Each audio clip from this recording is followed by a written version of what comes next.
Tatay, ako ito. Buhay pa ako, sabi ng batang palaboy sa milyonaryo. Ang sumunod ay nakakagulat. Patuloy ang ulan sa Riverside Memorial Cemetery. Si Marcos Chin, isang 38 taong gulang na milyonaryo na nakasuot ng mamahaling itim na suit at puting kamiseta, nakatayo sa harap ng puting marmo na lapida, hawak ang 12 pulang rosas. Isa para sa bawat taon na nabuhay ang kanyang anak. Nakaukit sa bato, Daniel Chin, minamahal na anak, magpakailanman sa aming mga puso. 5 taon, 5 mapait na taon mula ng aksidente sa sasakyan na kumitil sa kanyang kaisa-isang anak.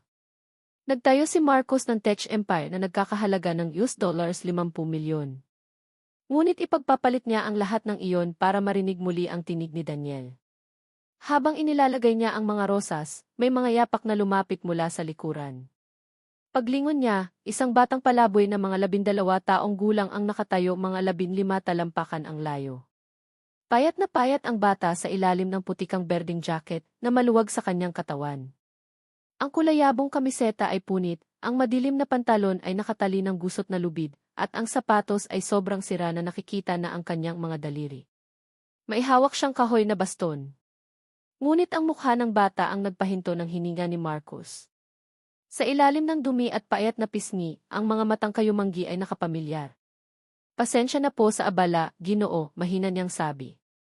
Ayos lang, sagot ni Marcos, mabigat ang puso para sa batang ito. Ayos ka lang ba? Kailangan mo ba ng tulong? Napuno ng luha ang mga mata ng bata. Hindi ko alam kung paano ko sasabihin ito. Lumapit si Marcos. Ayos lang. Dahan-dahan lang. Tumingala ang bata, luha at ulan magkahalo sa kanyang maruming mukha. Tatay, ako ito. Napatigil si Marcos. Ano? Ako ito, tay. Ako si Daniel. Umikot ang mundo ni Marcos. Impossible. Namatay ang anak ko 5 taon na ang nakalipas. Inilibing ko siya rito mismo. Pakiusap, pagmamakaawa ng bata, basag ang tinig. Alam kong parang kabaliwan pero kaya kong patunayan. Magtanong ka ng kahit ano na si Daniel lang ang makakaalam. Nanginginig ang mga kamay ni Marcos. Kung ikaw talaga ang anak ko, sabihin mo ang tungkol sa camping trip noong 7 ka pa lang. Hindi nagatubili ang bata. Blue Ridge Mountain. Birthday weekend mo. Tayo lang dalawa kasi, sabi ni Mama, gross ang matulog sa tent. Tinuruan mo akong mangisda pero sobrang sablay ako. Umiyak ako kasi akala ko iisipin mong bobo ako. Hinagkan mo ako at sinabi mong ako ang pinakamalaking tagumpay mo. Hindi ang kumpanya, hindi ang pera. Ako. Nagpatuloy ang bata, luha bumabagsak sa kanyang mukha. Kinagabihan natakot ako sa mga kakaibang tunog sa labas. Pumasok ako sa sleeping bag mo at niyakap mo ako. Sinabi mong ang tapang ay hindi kawalan ng takot. Kumanta ka ng Mockingbird song, pero malimali ang lyrics at gumagawa ka ng nakakatawang bersyon. Kinanta mo ng 5 beses hanggang makatulog ako. Bumigay ang tuhod ni Marcos, bumagsak sa basang damuhan, humahagulgol. Tanging si Daniel lang ang nakakaalam nun. Paano ito posible? Lumuhod din si Daniel, pareho silang umiiyak sa ulan. Ang aksidente, hindi ako ang nasa kotse, tay. Si Lucas, ang best friend ko. Pero sinabi nila na ako iyon. Pero ang mama mo ang nag-identify ng katawan. Sigurado ang pulis. Nagsinungaling si Mama, sagot ni Daniel, puno ng sakit ang tinig. Alam niyang buhay ako.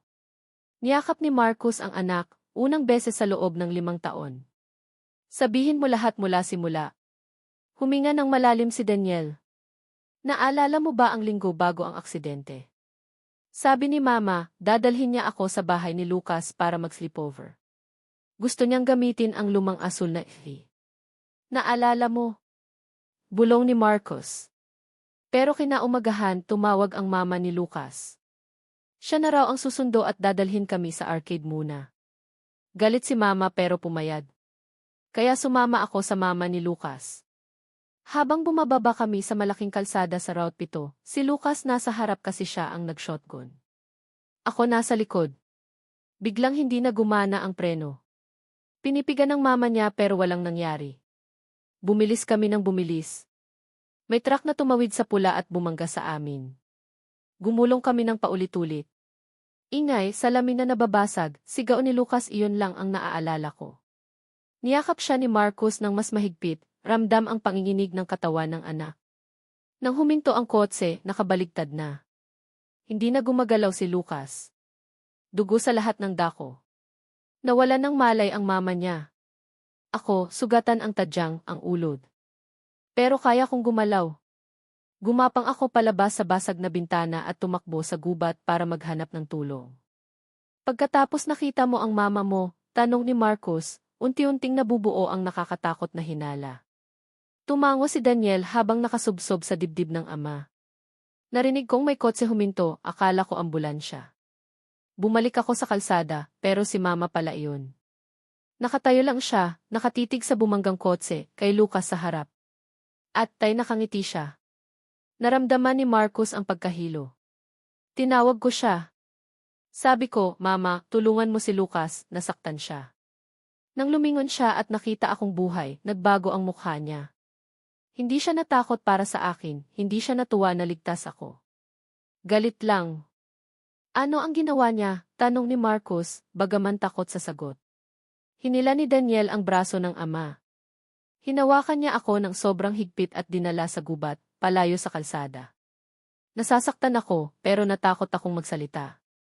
Tapos tumingin siya sa akin at sinabi, nabali ang tinig ni Daniel. Sinabi niya, dapat ikaw ang nasa kotse na iyon. Sumiklab ang galit ni Marcos na hindi pa niya naramdaman. Hindi ko naintindihan, patuloy ni Daniel. Tinanong ko siya kung ano ang ibig niyang sabihin. Sabi niya, siya ang nagplano ng lahat. May ginawa siya sa preno kasi gusto niyang mawala ako. Sabi niya sinira ko ang buhay niya. Dahil sa akin, hindi mo siya binigyan ng pera sa diborsyo.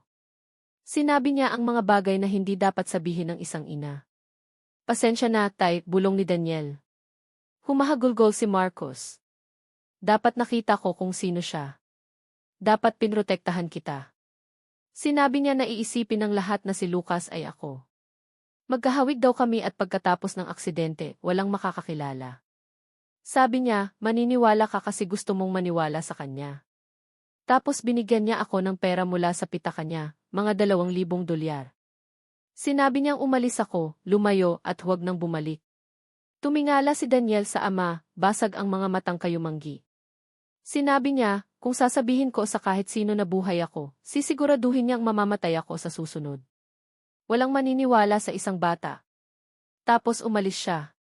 Sumakay sa kotse at iniwan akong parang wala lang. Hinawakan ni Marcos ang mukha ng anak. 7 taong gulang ka noon.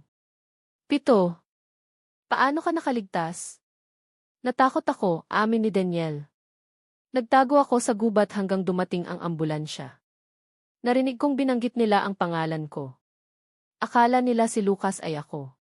Pagkaalis nila, tumakbo ako. Ginamit ko ang perang binigay ni Mama para bumili ng pagkain. Nakahanap ako ng matutulugan, parke, ilalim ng tulay, kahit saan. Nang maubos ang pera, natuto akong maghanap ng pagkain sa basurahan ng mga restaurant. 5 taon, bulong ni Marcos, luha bumabagsak. 5 taon sa lansangan ang anak ko. Nakuha ko itong jacket mula sa donation box 2 taon na ang nakalipas. Malaki pa noon pero sakto na ngayon. Ang baston ay dahil nasugatan ko ang binti ko 1 taon matapos ang lahat. Hindi gumaling ng tama kasi hindi ako makapunta sa ospital. Magtatanong sila. Bakit hindi ka agad lumapit sa akin? Tanong ni Marcos, marahang. Pinrotektahan sana kita. Natakot ako, sagot ni Daniel. Bata lang ako. Sabi ni Mama, papatay niya ako kung bumalik ako. Naniwala ako.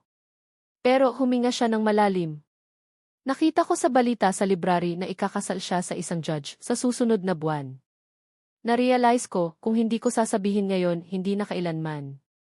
Kapag ikinasal siya, masyado na siyang makapangyarihan. Walang maniniwala sa akin. Tumayo si Marcos, hinila ang anak. Tinanggal ang mamahaling jacket at ibinalot sa payat na balikat ni Daniel. Makinig ka. Hindi ka na muling magiging mag-isa. Hindi ka na muling giniginaw o nagugutom o natatakot. Anak kita at minsan kitang nabigo. Hindi na maulit iyon. Gusto ko lang umuwi, bulong ni Daniel. Uwi tayo, matatag na sagot ni Marcos. Pero una, pupunta tayo sa pulis. Magbabayad ang mama mo sa ginawa niya sa iyo, kay Lucas, sa pamilya niya. Sisiguraduhin nating malaman ng lahat ang katotohanan. Nag-aalala si Daniel. Paano kung tama siya? Paano kung walang maniwala? Maniniwala sila, pangako ni Marcos. Dahil naniniwala ako. At sisiguraduhin kong malaman ng buong mundo ang ginawa niya. Habang naglalakad sila patungo sa kotse ni Marcos, magama na muling magkasama matapos ang 5 taon, gumawa si Marcos ng tahimik na pangako. Si Sarah ay haharap sa hustisya. Si Lucas ay mabibigyan ng pangalan pabalik. At si Daniel, ang matapang na anak na nakaligtas, ay magiging ligtas sa wakas. Kung ang kwentong ito ay tumama sa puso mo, pindutin ang like button at mag-subscribe para sa mas marami pang kamanghamanghang kwento. I-comment sa ibaba kung ano sa tingin mo ang dapat mangyari sa ina. Kita tayo sa susunod na video.